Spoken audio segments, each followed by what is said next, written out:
अस्सलाम वालेकुम।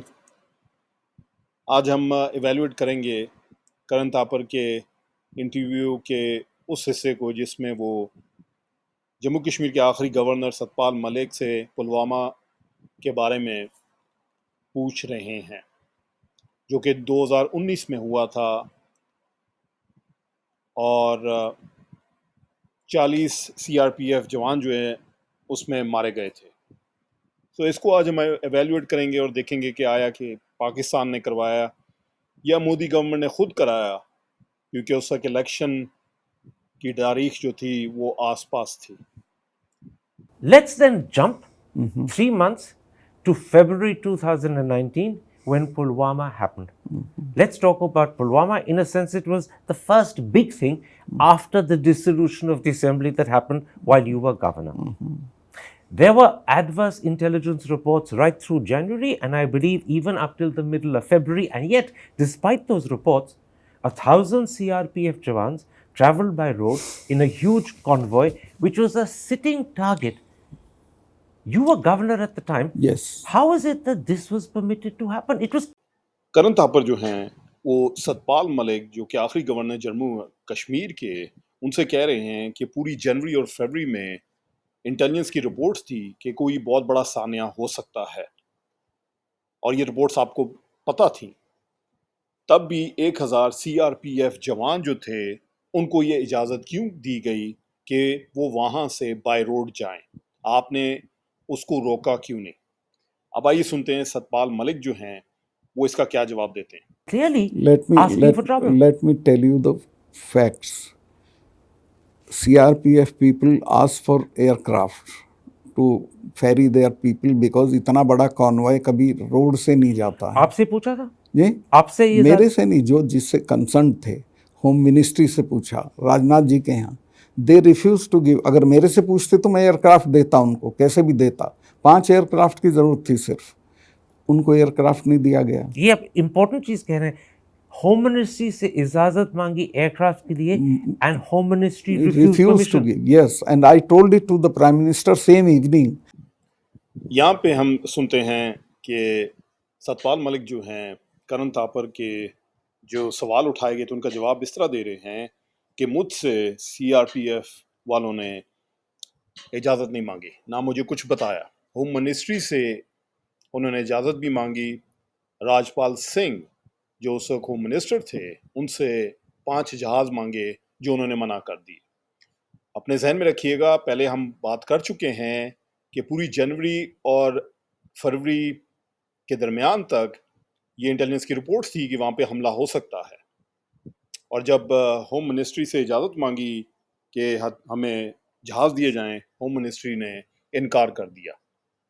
सोचने की बात है कि ये हमारी गलती से हुआ है, अगर हम एयरक्राफ्ट दे देते तो ये नहीं होता। तो उन्होंने मुझे कहा कि तुम अभी चुप रहो। मतलब प्राइम मिनिस्टर ने कहा कि हमारी गलती के बारे में मैंने चुप रहो, उनको कहा कि ये हमारी गलती है, और उन्होंने कहा और इसके बारे में चुप रहो। मैं ये बोल भी चुका था एक दो चैनल को या इसको, तो उन्होंने कहा ये सब मत बोलो, ये कोई और चीज़ है, वो हमें बोलने दो। मैं कहा ठीक है। This is again very important. जब आपने प्रधानमंत्री साहब को उसी रात कहा था कि हमारी गलती के कारण हुआ है कि इन्होंने एयरक्राफ्ट मांगे थे, आपकी होम मिनिस्ट्री ने इजाजत नहीं दी, और प्राइम मिनिस्टर कहा इसके बारे में चुप रहो। In other words, don't let people know we made a mistake. Doval ने भी मुझे कहा कि ये मत बोलिए, आप चुप रहिए। किसने कहा आपको? डोभाल ने, अजीत डोभाल। उन्होंने भी कहा?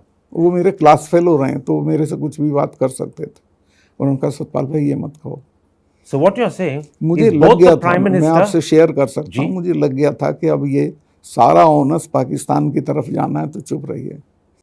आप सुन सकते हैं यहाँ पे सतपाल मलिक को कहते हुए कि मुझे ये लग गया था कि ये इल्ज़ाम अब पाकिस्तान पे डाला जाएगा। ज़रा सोचने की बात है कि इंटेलिजेंस रिपोर्ट्स पहले से थी कि यहाँ पे हमला होगा और काफ़ी बड़ा हमला हो सकता है।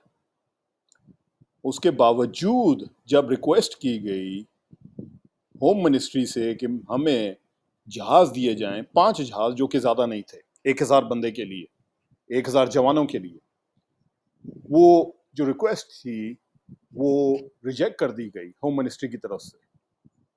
इसका मतलब ये है कि इनको पहले से हर चीज के बारे में पता था।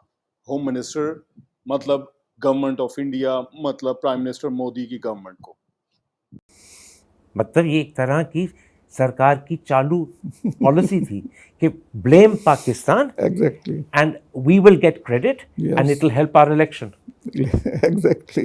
But you said two very important things. जी, The prime minister knew because you had told him ये हमारी गलती के कारण हुआ है.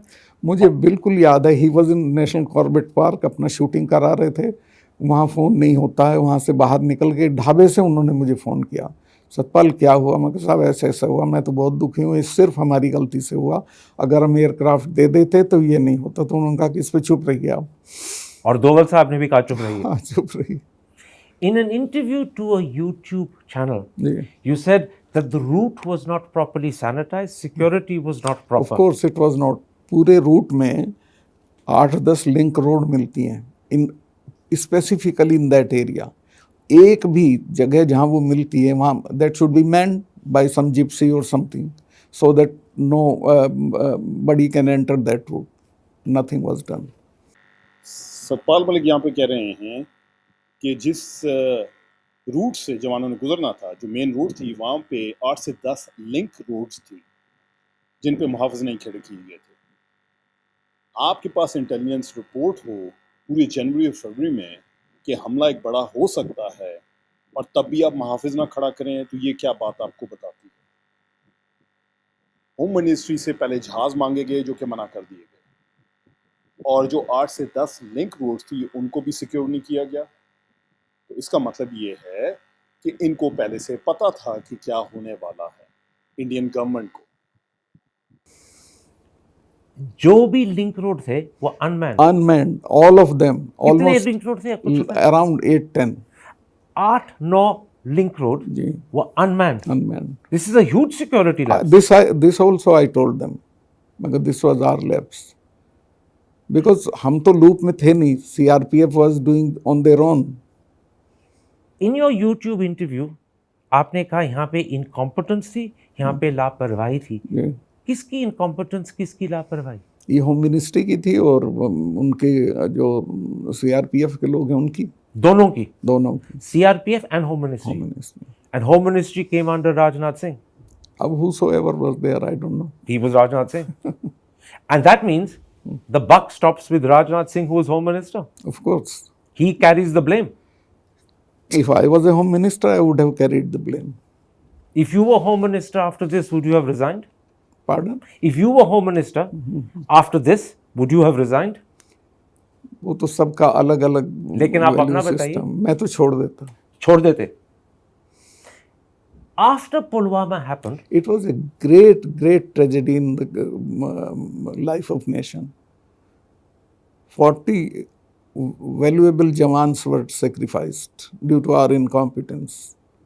आपने एक और बहुत महत्वपूर्ण चीज कही थी 3-4 मिनट पहले. ये आपने कहा था कि आपको एकदम पता लग गया जब प्रधानमंत्री साहब और दोवल साहब ने आपको कहा कि इसके बारे में चुप रहो, that they were planning to blame Pakistan because they felt it would help their election chances. Was Pakistan or Pakistani militants or Pakistani tanzeems actually responsible, or did we make that up? The amount of explosive was provided to that fellow that cannot be done internally. That was Pakistan only who arranged it. But the shameful thing was on our part also. मैं भी गलती मानता हूँ कि we could not locate, a car was running around in the villages with that kind of उतनी सारा विस्फोटक लेके घूम रहे। लगभग 300 किलो कहा गया अखबारों में. हाँ, बहुत, वो पूरी गाड़ी भरी हुई थी। और ये गाड़ी कश्मीर के गांव में और कश्मीर के रास्तों पे was running around. उसी एरिया में घूम रही थी। कितने दिनों के लिए? मेरा ख्याल है 10-12 दिन तो थी। 10-12 दिन के लिए. तो अभी तक सतपाल मलिक साहब ने क्या बोला कि लापरवाही थी होम मिनिस्ट्री की और सीआरपीएफ की।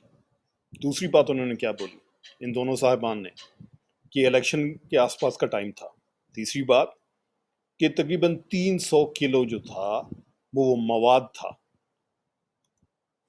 सतपाल मलिक जो कह रहे हैं वो कह रहे हैं कि पूरी गाड़ी भरी हुई थी और 10 से 12 दिन वो गाड़ी जो है, कम से कम 10 से 12 दिन वो उधर ही फिर रही थी।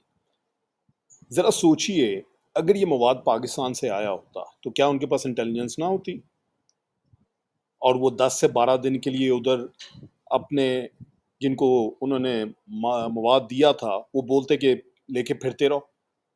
क्या पाकिस्तान इंटेलिजेंस को ये पता नहीं था कि इंडियन इंटेलिजेंस जो है वो इतनी ज़्यादा मजबूत और स्ट्रांग है कि 10 से 12 दिन और या एक हफ्ता भी हो सकता है, एक हफ्ते में एक गाड़ी जो कि पूरी भरी हुई है एक मवाद से, वो पकड़ी जाएगा, वो आदमी और वो पूरी गाड़ी पकड़ी जाएगी। ये सारी बातें हमें ये बताती हैं कि इलेक्शन के आसपास का टाइम था। मोदी, प्राइम मिनिस्टर मोदी जो है उसने इलेक्शन जीतना था, जिसके लिए ये सारा ड्रामा रचाया गया। Pulwama attack was an inside job, और ये सतपाल मलिक अपने मुंह से बता रहे हैं।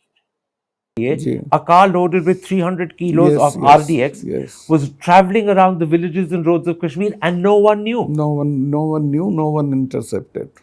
Well, this is a terrible intelligence failure as well. 100%. 100%. Absolutely. Tell me something, Malik sir. Yeah. Will we ever know the full truth of what happened at Pulwama? Yes we can, वो तो government के पास सब होगा, ऐसा नहीं है इनको पता नहीं है। लेकिन गवर्नमेंट ने हिंदुस्तान के सिटीजन्स को तो बताया नहीं, अब कोई जरूरी नहीं होता, 100 चीज नहीं बताती सरकार तो। और अगर बताएं they will be incriminating themselves, क्योंकि उनकी ही गलतियां निकल जाएंगी। Of course so the government has actually good reason to keep quiet and to hide it. Government have good reason to hide it and to use it for some other purposes. And The tragedy was used for something else. ये अपने पहले भी कहा, फिर दोहरा रहा हूँ। It is my conviction that instead of going to the root cause of the matter, we shifted the blame somewhere else. You're saying Mr. Modi deliberately, consciously used Pulwama for election benefit. मैं इस भाषा में नहीं कह सकता जिसमें आप अपनी भाषा में कहिए। मेरी भाषा में यही है कि हमने उस पूरी घटना की तह में जाने के बजाय, या हो सकता है तह में गए हों, हमें मालूम हो, फिर भी पॉलिटिकल लोग हैं, हम अपने फायदे के लिए चीज़ों को दूसरी तरफ कर देते हैं। लेकिन फायदे के लिए इस्तेमाल किया गया मोदी साहब ने। मुस्कुरा रहे हैं आप। सतपाल मलिक अभी तक ये कह चुके हैं कि प्राइम मिनिस्टर मोदी से जब मैंने बात की और उनको बोला कि हमारी गलती थी, तो उन्होंने और अजीत डोभाल दोनों ने कहा कि आप इसको भूल जाएं, इस बात को ख़त्म कर दें। अभी ये इंटरव्यू के आखिर में ये कह रहे हैं कि जो रूट कॉज था उसकी तरफ जाने के बजाय इस सारी ट्रेजेडी का रुख ब्लेम की तरफ शिफ्ट किया, मतलब पाकिस्तान की तरफ, ताकि इलेक्शन आ रहे थे वो जीत सकें। तो सारी चीज़ें हमें क्या बताती हैं? वो ये बताती हैं कि इसके पीछे इंडिया खुद इन्वॉल्व था, इंडियन गवर्नमेंट, उनकी जो एजेंसीज थी वो इन्वॉल्व थी ताकि प्राइम मिनिस्टर मोदी वो दोबारा से प्राइम मिनिस्टर बन सकें।